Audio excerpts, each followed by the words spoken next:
तर पहिलीपासून हिंदी भाषा शिकवण्याच्या राज्य सरकारच्या धोरणाला विरोध करण्यासाठी दोन्ही ठाकरे 5 जुलै या दिवशी एकत्र मोर्चा काढणार आहेत. या मोर्चाच्या निमित्तानं ठाकरे बंधूंच्या एकत्रीकरणाचा मुद्दाही चर्चेत आलाय. हा मोर्चा ठाकरे बंधूंना एकत्र आणणारं औपचारिक कारण ठरू शकेल का याचीही चर्चा होतीये. विशेष म्हणजे या मोर्चाचं आयोजन झाल्यानंतर दोन्ही बाजूचे नेते आणि कार्यकर्त्यांची भाषा आणि बॉडी लँग्वेजही बदलल्याचं दिसतंय. पाहूया याचाच आढावा घेणारा हा स्पेशल रिपोर्ट. ते मनाने एकत्र आलेलेच आहेत. मराठी माणूस किती आक्रमकरित्या एकत्र येऊ शकतो ते दर्शवणारा मोर्चा असेल. मोर्चामुळे ते एकत्र येतं असं नाहीये. बहुतेक आषाढी एकादशी दुसऱ्या दिवशी येते. विठ्ठलानेच बहुतेक महाराष्ट्राच्या रक्षणासाठी विठ्ठलच बहुतेक आला असावा. महाराष्ट्र सरकारच्या पहिलीपासून हिंदीच्या मुद्द्याला विरोध करण्यासाठी राज आणि उद्धव ठाकरे एकाच मोर्चात सहभागी होणार यावर शिक्कामोर्तब झालं आणि ठाकरेंच्या एकीकरणाची वाट पाहणाऱ्यांच्या आशा पुन्हा एकदा पल्लवित झाल्या.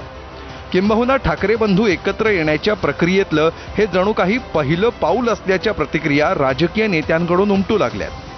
ते मनाने एकत्र आलेलेच आहेत. भाषा हा एक महत्त्वाचा विषय आहेच. मराठी माणसाचा स्वाभिमान, अस्मिता, मुंबईवरती होणारं आक्रमण या विषयावर संयुक्त महाराष्ट्राच्या लढ्यात ज्याप्रमाणे आम्ही सगळे एकत्र आलो, मतभेद विसरून राजकीय, त्या प्रकारचा लढा उभं करण्याची गरज दोन्ही प्रमुख ठाकरेंना वाटते आहे. काल परवापर्यंत उद्धव ठाकरेंकडून प्रस्तावच आला नसल्याचं ठासून सांगणारे मनसे नेते या मोर्चाच्या निमित्तानं मराठी माणसासाठी ठाकरे बंधू एकत्र आल्याचं समाधान व्यक्त करतायत. हा मोर्चा राजकारणाची दिशा बदलणारा असेल असं म्हणत संदीप देशपांडेंनी सूचक संकेत दिलेत. मला असं वाटतं हा जो 5 तारखेचा मोर्चा आहे हा महाराष्ट्राच्या राजकारणाची दिशा बदलणारा मोर्चा असेल. महाराष्ट्रामध्ये मराठी भाषेसाठी जर आपण त्याचा गळचेपी करण्याचा प्रयत्न केला तर मराठी माणूस किती आक्रमकरित्या एकत्र येऊ शकतो ते दर्शवणारा मोर्चा असेल आणि बऱ्याच लोकांना संयुक्त महाराष्ट्र 2.0 ची आठवण करून देणारा मोर्चा असेल. तर राजकारणाची दिशा बदलत असल्याचे काही संकेतही मिळू लागलेत. मनसेचे संदीप देशपांडे आणि शिवसेनेचे वरुण सरदेसाई हे एकत्र भोजन करता करता 5 जुलैच्या मोर्चाचं नियोजन करताना दिसले. या दोघांचं एकत्र दिसणं हे जितकं आश्चर्यकारक होतं त्यापेक्षाही आश्चर्यकारक होती वरुण सरदेसाईंची प्रतिक्रिया. तुम्ही असं का अज्युम करताय आमच्या आधी भेटी झाल्या नाहीयेत? तुम्ही पब्लिकली भविष्याचं म्हणताय. कदाचित आम्ही आधी सुद्धा भेटलो आणि निश्चित आमच्यामध्ये संवाद असतो. शेवटी कसं आहे, आम्ही सगळे वेगवेगळ्या पक्षात असलो तरी आमचं कधी ना कधी एकमेकांची फोनवर बोलणं होत असतं. आमच्या भेटी होत असतात. प्रत्येक गोष्टी काही आम्ही कॅमेऱ्यावर सांगत नाहीत. आणि शनिवारच्या दिवशी आता सगळे तमाम मराठी भाषेवर प्रेम करणारी जनता यांना आव्हान आहे की तुम्ही सगळ्यांनी या मोर्चामध्ये सहभागी व्हावं. हिंदी आक्रमण महाराष्ट्रावरचं थांबवावं म्हणून त्याचं नियोजन करता आणि केवळ नियोजन नाही तर बाकी सुद्धा इतर काही गप्पा मारण्याकरता. त्यानंतर आदित्य ठाकरे आणि संदीप देशपांडे यांची एका कार्यक्रमात झालेली भेट आणि दोघांनी एकमेकांना केलेलं हस्तांदोलन ही देखील आजच्या दिवसातली सर्वाधिक लक्षवेधी घटना ठरली. काँग्रेस देखील या प्रक्रियेतलं मोर्चा पलीकडचं राजकारण पाहत असल्याचं चित्र आहे. अनेक महिन्यांपासून ठाकरेंच्या एकत्रीकरणाची चर्चा सुरू असून 2 ठाकरे एकत्र आले तर काय फायदा होईल हे देखील काँग्रेसचे नेते सांगतायत. मोर्चामध्ये सहभागी होणार आहे की ते आमचे नेते प्रदेश अध्यक्ष वगैरे ठरवतील. मोर्चामुळे ते एकत्र येतं असं नाहीये. ही चर्चा बऱ्याच दिवसापासून चालू आहे की निवडणूक डोळ्यासमोर ठेवून, मुंबईची निवडणूक डोळ्यासमोर ठेवून आपण एकत्र आलो तर आपली काही दोघांची काही संख्या वाढेल वगैरे असं काय.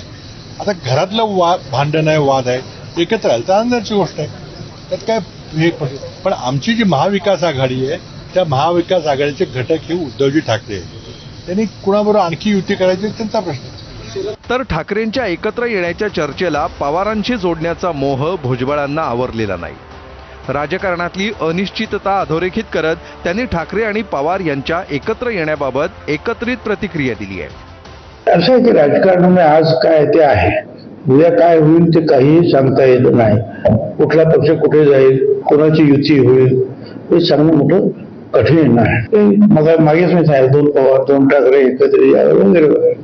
परंतु राजकारणामध्ये तसं घडतंच असं नाही.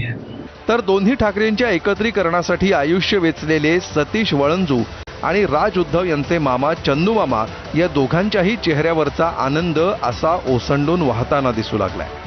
निमित्त मोर्चाचं असलं तरी या निमित्तानं जुनं स्वप्न पूर्ण होतंय असं दोघांनाही वाटतंय. नाही, ही फार आनंदाची आणि चांगली गोष्ट आहे. दोघांनी एक एक पावलं पुढे टाकलेली आहेत.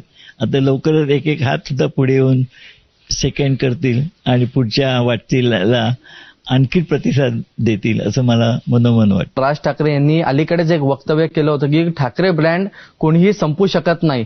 तर ह्याकडे कसं बघता? आता दोघंही ठाकरे बंधू एकत्र दिसणार आहेत आंदोलनामध्ये. नाही, ठीक आहे ना, जे राज बोलला ते खरं आहे ना. ठाकरे ब्रँड हा ठाकरे ब्रँड राहणार आहे आणि त्याची आता प्रचिती लोकांना हळूहळू येईल. विठ्ठलाच्या भोवती बडवे झालेले, जमा झालेले राज साहेबांना आवडल्यानं सोडून गेले होते. बहुतेक आषाढी एकादशी दुसऱ्या दिवशी येते. विठ्ठलानेच बहुतेक महाराष्ट्राच्या रक्षणासाठी विठ्ठलच बहुतेक आला असावा. आता शंका कुशंका निर्माण करण्यापेक्षा एक पॉझिटिव्ह पाऊल पुढे पडतंय ह्या दृष्टीने आपण बघूया ना.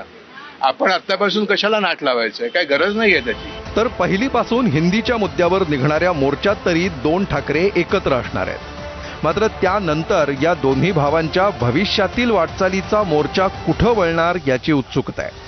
दोन्ही पक्षांच्या भूमिकेत दिसणारी सध्याची सकारात्मकता मोर्चानंतरही कायम राहणार का हे लवकरच कळेल.